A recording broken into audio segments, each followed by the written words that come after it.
question here from Jalmar Aru. Hi mate, I'm just writing for some advice. I have a similar injury as Lee Priest that I got from a motorcycle accident. I've just got back into training after a lot of months of pain. I can't really lift anything with it at the moment. What sort of improvement in strength can I expect, and over what period of time? Any advice would be great. Thank you.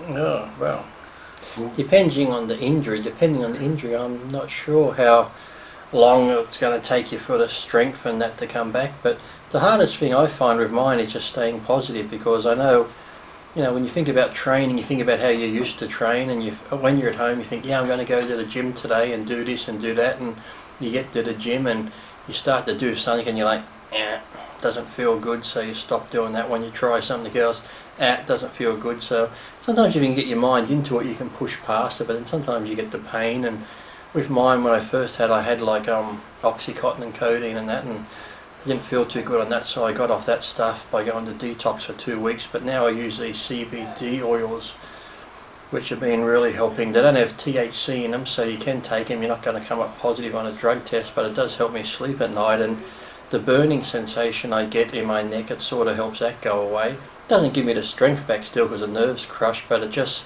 makes dealing with the pain a little bit more pleasant. So in case you're wondering what they are, this is their Instagram page there.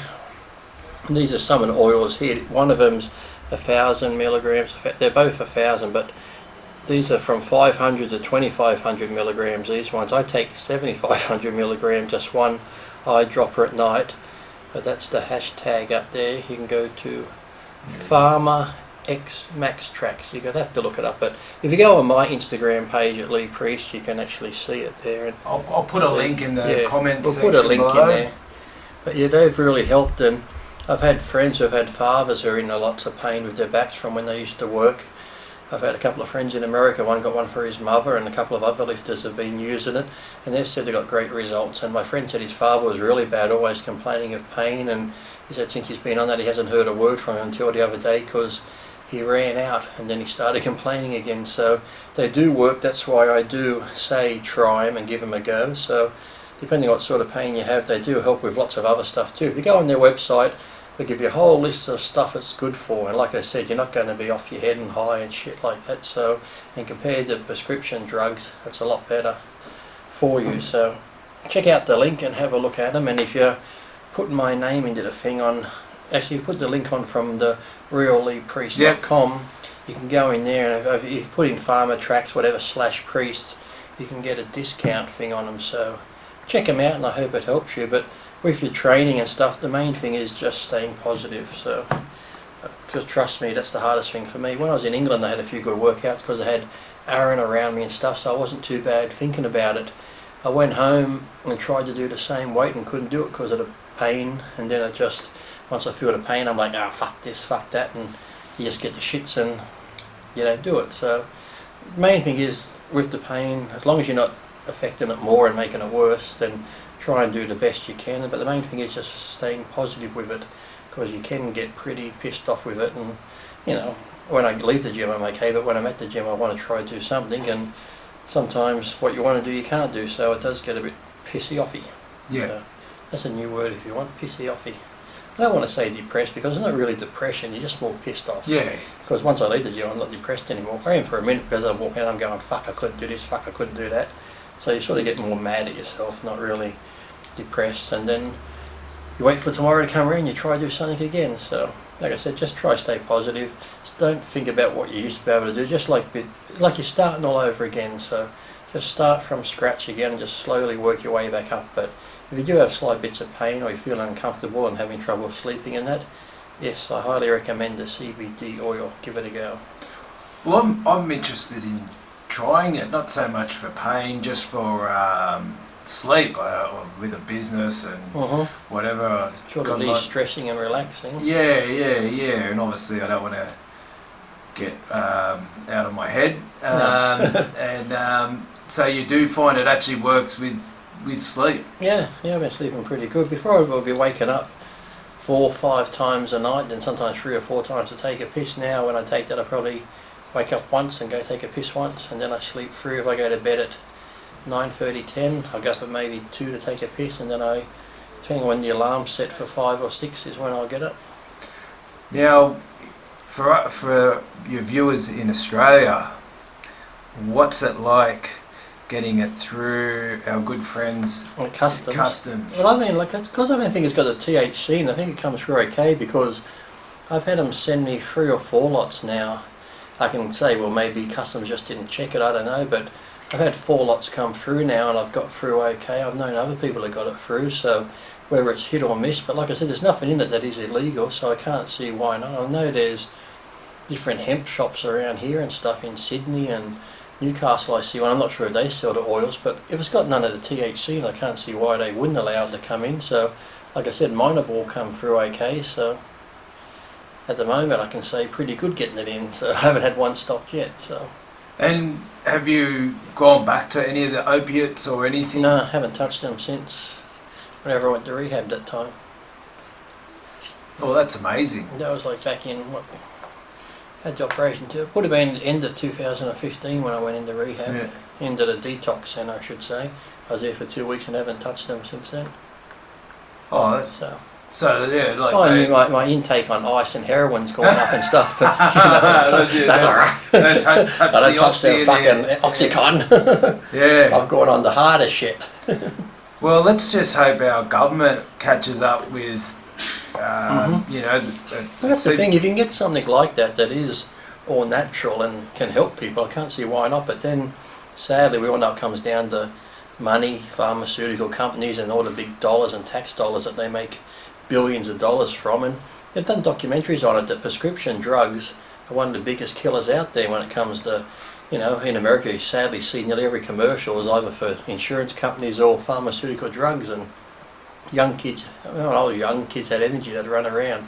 Now you take your kid to the doctor, oh my kid's a bit overactive, put him on a drug, he's got ADHD or whatever. It's like, some kids are just hyperactive and they like to run around, but now there's a drug for everything. You go to somewhere and, oh that's an illness, here's a pill for it. And so many people are on so many pills, and half these pills cause other problems where you need another pill for that pill, so it's like, I say try to get off as much as you can. You know, there's a lot of these Western medicines, or you know, are just shit, and then you get the Eastern ones from China and that are really, you know, good. But then the doctor will say, oh, that, you know, that's just all witchcraft, all those herbal shit. But yet, you see some of those Chinese people, 80s, 90s, super active still, and you see them smoking and they're still active. So, plus they don't have as much processed foods as we have in America, Australia, and all that sort of stuff. But you know, diet plays a big part, and so does all natural stuff. So I say, give it a go. Why not try it? You know, if you're going to spend all this money on pharmaceutical shit, you may as well give the other alternative a go as well.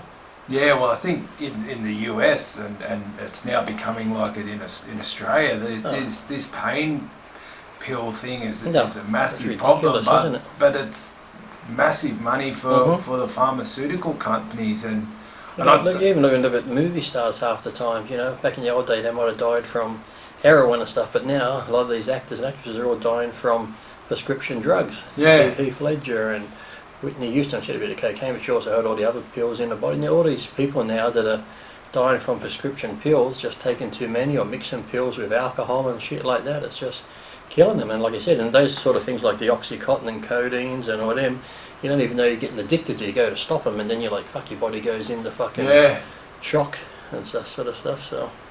And there's no side effects from the CBD oil, you wake up? No, wake up feeling fine. Fine, yeah. There's a whole list of stuff it's good for too, so not just like pains for this and that, there's other things too, like I said, mental stuff and stuff like that, helping you relax and different things. And yeah, so you go on the website, check it out, give them a call, but they've been voted one of the best in America at the moment, so. Yeah, and I don't think... They've even got vape, they've got like the vapes too, people like vaping it. Yeah. You can get it for your vapor to take that way, and they got creams even, like a balm, move it in the balm, so you can rub it onto the muscle or the sore areas and that, so.